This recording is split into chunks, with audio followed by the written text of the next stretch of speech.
Browns back on the practice field, getting ready to play the Colts on Sunday, and we got to hear from Deshaun Watson, Mary Kay, for the first time since actually that Ravens game.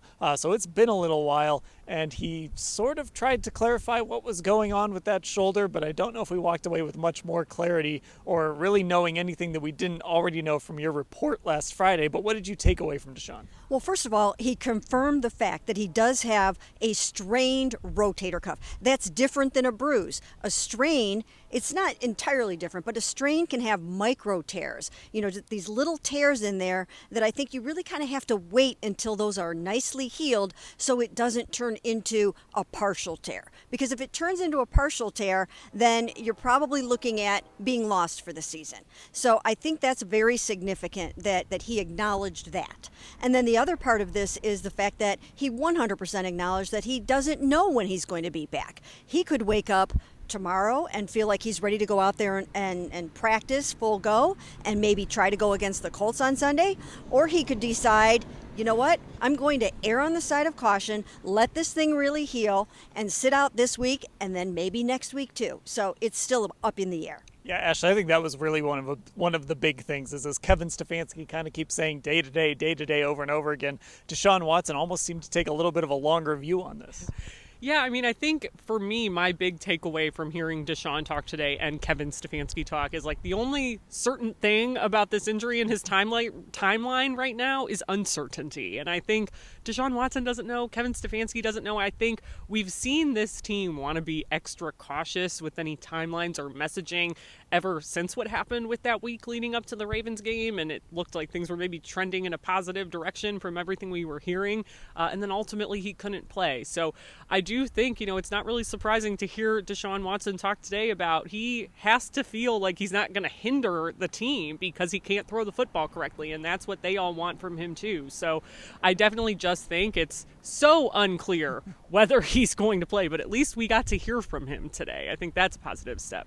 Yeah, Mary Kay, I mean, I guess I came away hearing him talk wondering like, okay, we certainly don't know about this week. Could this lead into Seattle? Could we be looking at Arizona, who's coming to town soon? Like, it does feel like this thing, like you said, he could wake up tomorrow and maybe feel great, but this thing could kind of keep going for a while potentially. Yeah, there are a lot of factors here. One of the things that he said that I thought was very significant is that he does not know if he's going to be 100% for the rest of the season. I mean, that is pretty significant to hear some strong words like that. So that was one thing. And, the other thing is he just, as you mentioned, he does not want to go out there and not be himself and hurt the football team.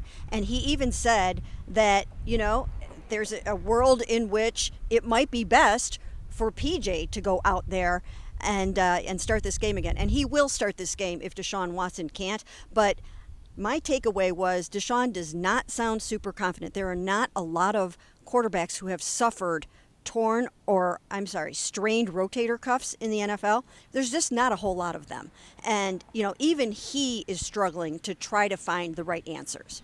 Yeah, I think that's the big thing here, Ashley, is it's, the unknown has been the theme of the last few weeks, but I think just this injury in general, it's just very unknown how long it's going to take, how it's going to respond. There's so many different variables here that he's got to figure out for him to get back on the field. I think that response part to any treatment or rehab and progression in working out is also just a key because of the nature of the position and the fact that it is a rotator cuff injury in his throwing shoulder, and that can impact all kinds of things with your throwing motion. And when you're an NFL quarterback and your throwing motion is impacted in any way, and sometimes it doesn't even need to be the throwing shoulder, right? We saw that with Baker Mayfield. It was his non-throwing shoulder.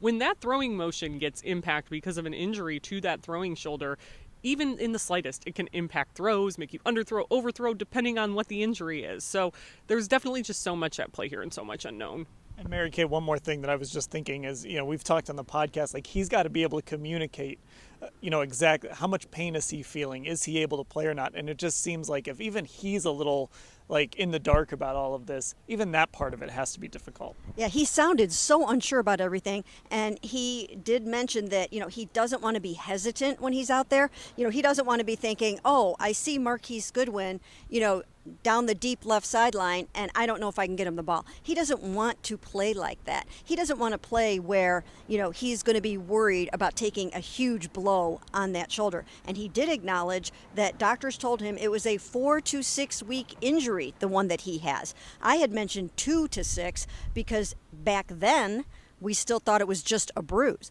But now that we know it's a strain, he was told 4 to 6 weeks. Well, Sunday is 4.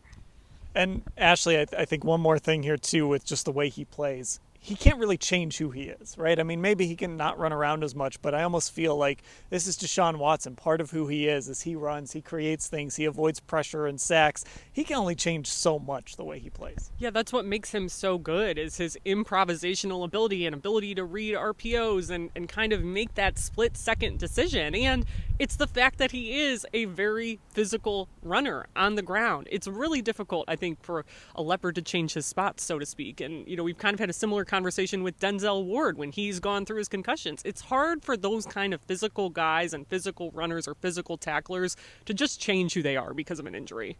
Okay, a couple injuries to note just before we go here. Kareem Hunt was on the side today at practice, so was Greg Newsome. Anthony Walker also still in the concussion protocol, so a few defensive starters we'll be monitoring throughout the week. Full coverage of everything Deshaun had to say, and also just injuries as the week goes along. All the big stories as the week goes along. It's all at cleveland.com/Browns.